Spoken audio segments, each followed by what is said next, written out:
Just speaking strategically, I think anybody who studies movements like this in any country, anywhere in the modern world, will tell you that keeping the pressure on a would-be authoritarian state is never more important than when they're wobbling, when they are on the defensive, when they're losing their will, when they're falling apart, which right now they are. I mean, Homeland Security Secretary Kristi Noem announcing tonight that as of now, immediately, Homeland Security agents will start wearing body cameras. They say starting in Minneapolis and then everywhere. Okay, we shall see. A federal judge today brushing Kristi Noem back and saying your new policy is illegal and unconstitutional, and actually members of Congress have every right to inspect immigration prisons, the Trump prison camps, whenever they want to, and you cannot keep them out. They have been trying to keep members of Congress out of these prison camps. They cannot do so. Another federal judge just tonight brushing Kristi Noem back and saying that the plan to revoke legal status from 330,000 people at midnight tomorrow, people from Haiti, instantly rendering them all subject to arrest and deportation. That is not going to happen. It is a blistering ruling. It's just come out tonight. We're going to have more on that in just a moment. Trump's bizarre weaponization guy at DOJ, Ed Martin, who calls himself Eagle Ed. Okay. He's the guy who's been in the lead on freeing all the January 6 prisoners and bringing these doomed, harebrained cases against people like Tish James and James Comey. Today, Ed Martin got stripped of his job titles and they moved his office out of Main Justice. You like your new broom closet, Eagle Ed?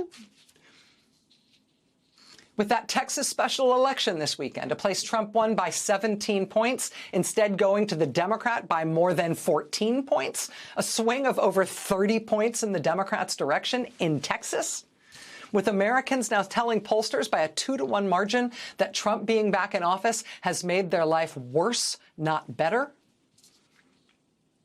Trump has today told a right-wing podcaster, a guy he previously installed at the FBI for some reason, but who's now back to podcasting. Trump today told him that he wants Republicans to, quote, take over elections, meaning literally seizing the elections infrastructure all over the country. Okay. And his bizarro world seizure of ballots from Fulton County, Georgia, may be about to get nuked in court, as Fulton County today sued to stop him from doing anything with what they took. The Minnesota U.S. Attorney's Office tonight is reportedly shedding another 8 federal prosecutors who are walking because they apparently cannot abide what the Trump administration is telling them to do in that city, with these bizarre and untenable attempts to investigate and prosecute the people Trump's agents killed there and their families, and protesters there, and journalists there. Georgia Fort, one of the Twin Cities journalists who they are trying to prosecute there, is going to join us here live tonight in just a moment.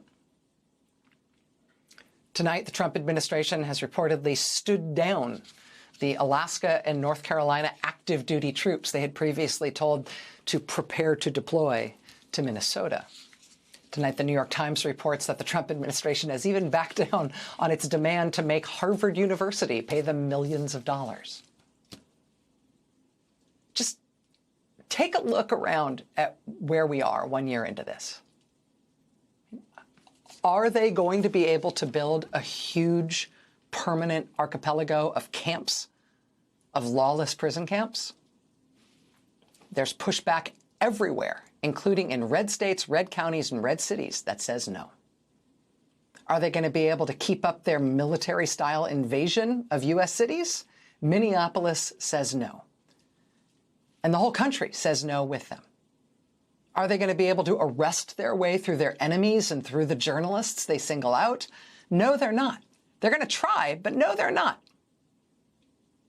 But it is the pushback against them right now that is going to prove all of that out.